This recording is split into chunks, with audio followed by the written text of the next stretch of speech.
We've all seen the villain who can level a city with a snap of their fingers. They're intimidating, sure, but do they keep you awake at night? Probably not. The villains that truly haunt us aren't the ones who break things. They're the ones who break rules. The rules of how people are supposed to behave. Today, I want to talk about creepiness and why it can be a very powerful tool for any writer or game master of RPG play. Why does a whisper sometimes carry more weight than a roar? How can a villain who never raises their voice be more terrifying than one with the power of a god? I've been building worlds, dreaming up characters since I was a kid, mostly to help me fall asleep, kind of ironically. Over the years, with now 5 self-published novels under my belt, I've learned that the secret to memorable antagonists isn't really their power level. It's their ability to make you feel unsafe. In psychology, there's a concept called the uncanny valley. It's a kind of a biological alarm bell that goes off when something looks almost human, but off. Some people have it worse than others. The YouTuber Markiplier famously hates mannequins. It's an example of a fear, a phobia caused by the uncanny valley. They look kind of like a person, but not.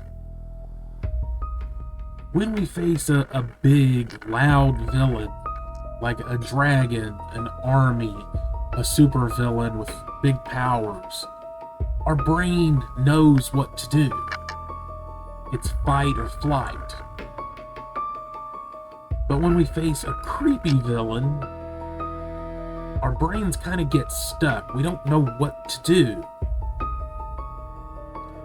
There's the fear of the force, of danger, obvious direct danger, fear of the uncanny. Physical harm versus psychological wrongness. Adrenaline, action versus hesitation, revulsion, confusion. You remember the big threats as a challenge. You remember the creepy things, the uncanny things, as kind of a stain on the psyche. If you know that a villain wants to take over the world, you understand their motive. If the villain just wants to watch you sleep sometimes, and you don't know why, that is more impactful. The lack of knowing the why is paralyzing. Spectacle is like a jump scare. It kinda ends as soon as the noise stops. Gets your adrenaline pumping, but it doesn't last.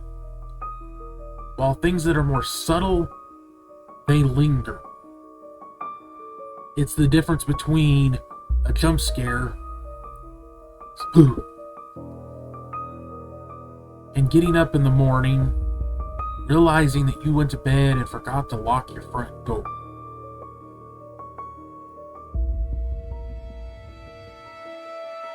It's a built-in aspect of our psychology, of our brains.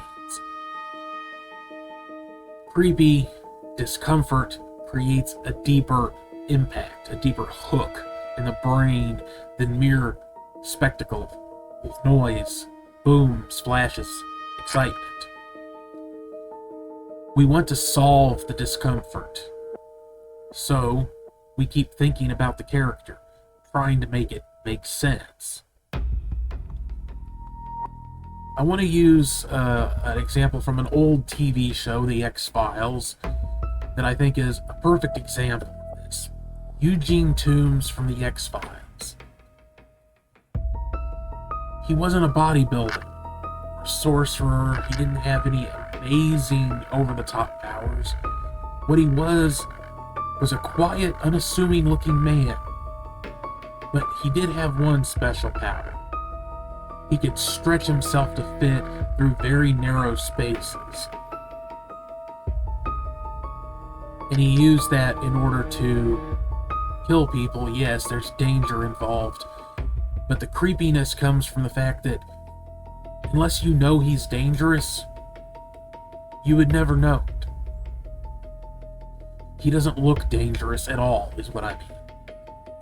And he didn't break down doors or gain entry through some obvious means.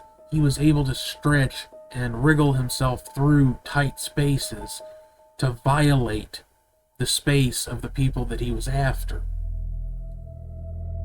He turns something that feels safe into his hunting ground.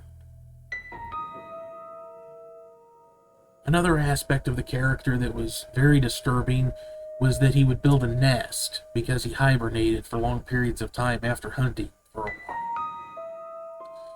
And he built these nests out of newspaper and kind of like saliva, sticky stuff.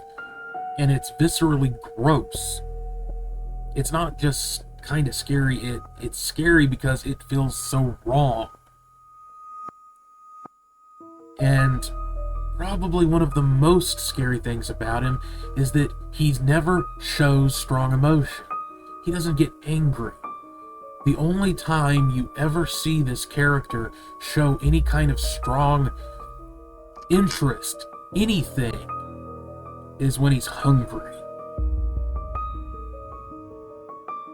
If you want to make a villain creepy, it isn't about giving them a monologue. You give them a habit.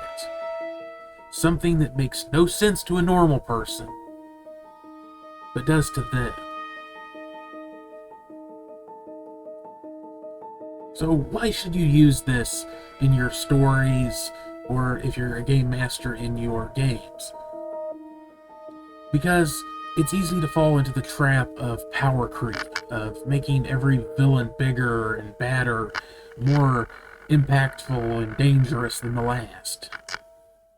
But if you creep, it can be a lot more effective, a lot more memorable.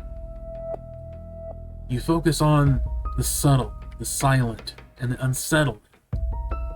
You move away from big bad tropes and more into character craft. It's a great learning tool. You aren't just giving the hero an obstacle, or your players an obstacle. You're giving them an experience, and it's going to be an experience that they're not going to be able to just shake off and forget. So, the next time you're doing your world building, you're plotting out your story, you're planning for your next game session, and you need a villain, ask yourself, what is the villain doing when the hero players aren't looking? If the answer is something that makes you uncomfortable, you're on the right track.